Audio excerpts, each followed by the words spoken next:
Yo, what's going on YouTube? It's your boy Mr. 762 coming at y'all with another one. And as you guys can see from today's title, we're going to be going over my Glock 17 build. And as you guys can see from up there, something missing from the wall. So, without further ado, let's just get straight up into it. Hope you guys are having a great day. And let's clear this firearm. Safe direction. And I'll show you guys the beast. Yes, sir. This is my Gucci Glock 17 build. 17.3 to be exact.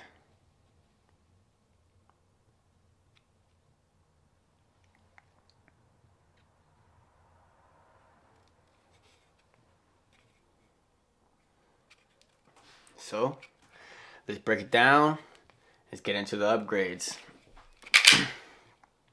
First purchase I made before I was even interested in building this, I was just doing some scrolling and I seen this beautiful Glock 17 slide.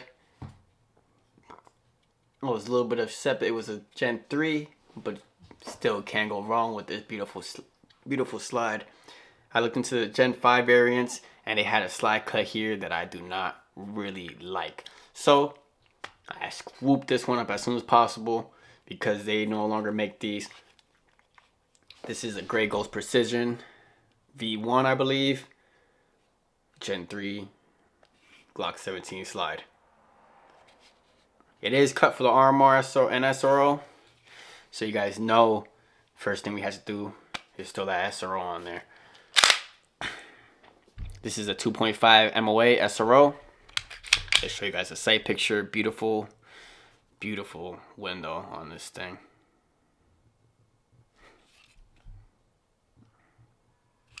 Let me zoom in a little bit.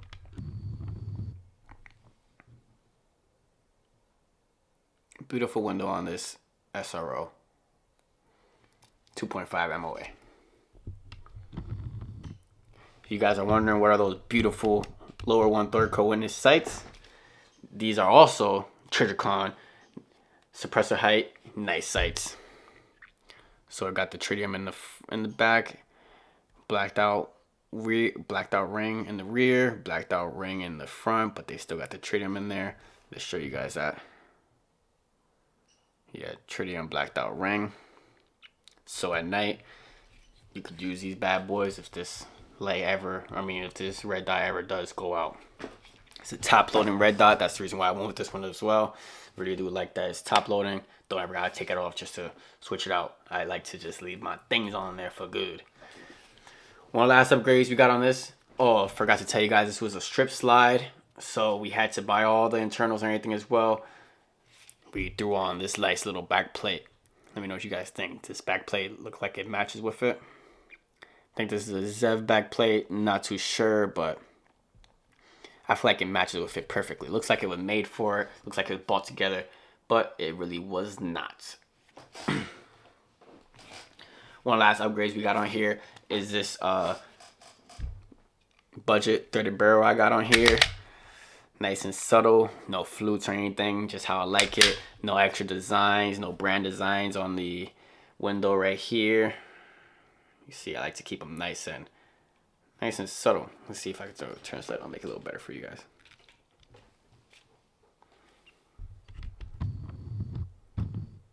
Look at that. Gives you everything you need. Let you know it's by 9x9, chambered in 9x19, and this is the Glock 17 barrel. All you need there. You don't need any extra emblems, watermarks, engravings, whatever you want to call it. I don't like any of that on my Glocks. I like to make them look as OEM as possible. So that's it for the upper on this Glock 17 Gen 3 build. Like I said, it came stripped, so I had to buy all the internals and assemble this myself. But beautiful slide over from the boys at Grey Ghost Precision. Alright, let's get into the lower.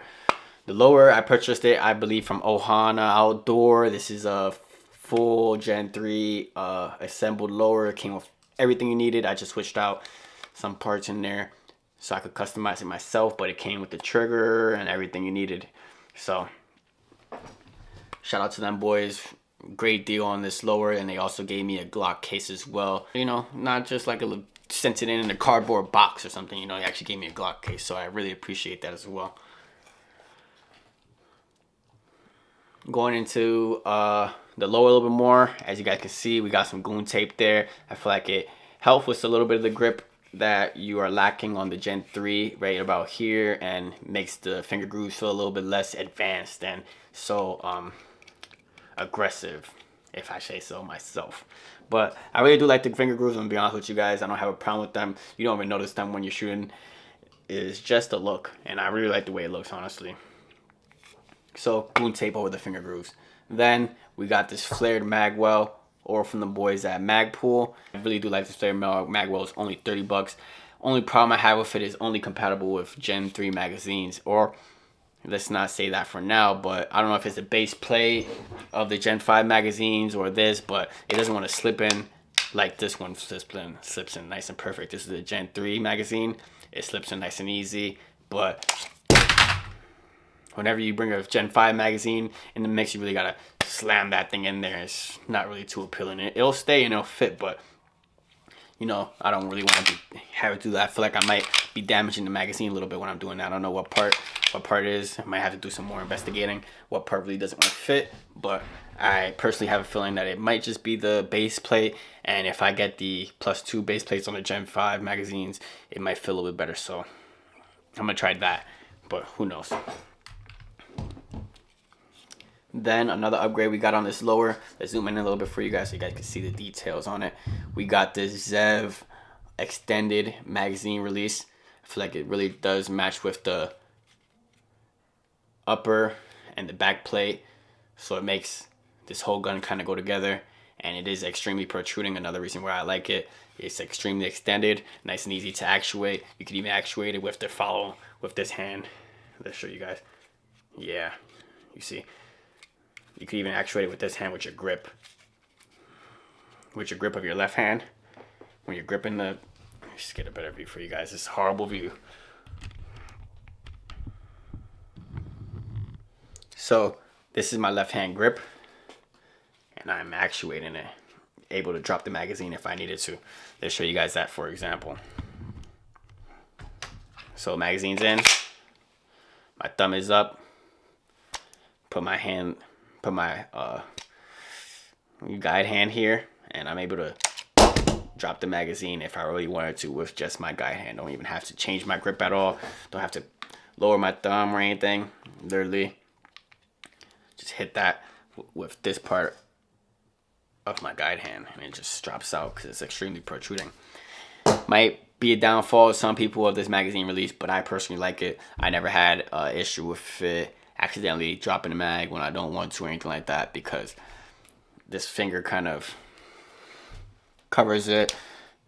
So if I want to, I really need to do it on purpose, you know, not on accident. It doesn't happen on accident. But regardless, that is the Zev extended magazine release.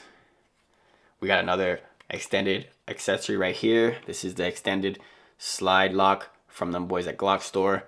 Got a nice little nibble on there, so you don't really gotta do too much to really lock the slide back. It's not ambidextrous because this is a Gen 3, but flat just one side's enough. I don't really ever use my right hand to lock the slide back or anything. It's just really a look thing. So Gen 3 Glock store slide lock does its job really good, and it's nice extended, makes it look close to OEM. Like I like keeping my Glocks. I try to keep my Glocks looking as OEM as possible. So it looks like the OEM one, it just got the little nibble in the back. And it's made by Glock stores, so it can't be causing any malfunctions. But who knows? You gotta test it.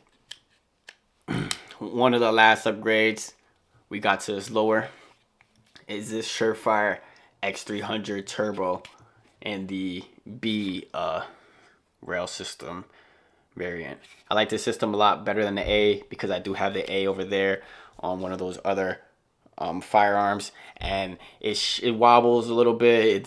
The beam's not 100% straight compared to where the barrel's landing and stuff like that. So just a little bit gimmicky. I feel like this is tried and true. You can't really go wrong with attaching the gun straight to your rail and cranking it on. You know, it ain't going nowhere. I'll tell you that much. Only bad part is not gonna be able to quick detach, but you get a penny, you find a penny somewhere, you'll get that off. But only problem, you won't be able to quick detach, but I feel like the quick detach isn't the best. I feel like they might need to perfect that quick detach mount a little bit better, because like I said, it does wobble a little bit, and I feel like it's not 100% straight with the barrel whenever you do have the A attachment on here. So that is a Surefire X300, 6900 candela, and 65, it's not 65, 650 lumens. Got a really good flood, and that beam is nice and powerful. Got momentary on by just holding it. Then it has stay on by flicking either switch on either side. And doesn't have a strobe effect, but if you want to strobe it out, just use your finger and spam that motherfucker. But honestly, I don't think you need a strobe with this bright beam. This thing is more than disorientating enough. You don't really need a strobe on this.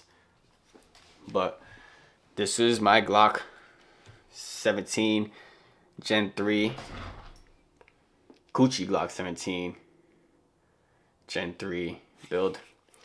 Comment down below if you guys have any customizations or any modifications you guys think I could do to upgrade this further.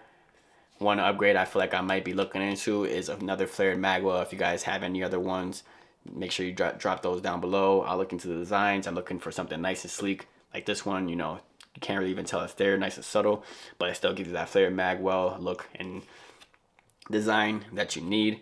And yeah, let me know if you guys have any if you guys have some stiffle companies you guys might want me to go to and stiffle this thing out. Honestly, not too interested in stiffling it, because I like keeping my Glocks looking as OEM as possible.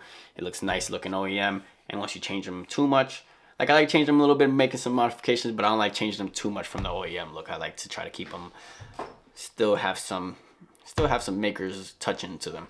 But without further ado, this was my Glock 17 Gen 3 build. Like I said, if you guys have any other modifications you guys feel like I should do, make sure you guys drop those down below. Always read my comments, and I always take my comments into consideration. If you guys did enjoy, make sure you drop a like. Comment those modifications if you guys have any modifications. Sorry for the delay of the release of the video. Wish I could get this out during October, because it was Glocktober. This would have been a main event, but things happen. Was trying to get this perfected for you guys nevertheless. So appreciate you guys. Hope you guys did enjoy this video. Drop a like, drop a comment, subscribe if it's your first time tuning in, if you guys do enjoy this content. And without further ado, peace.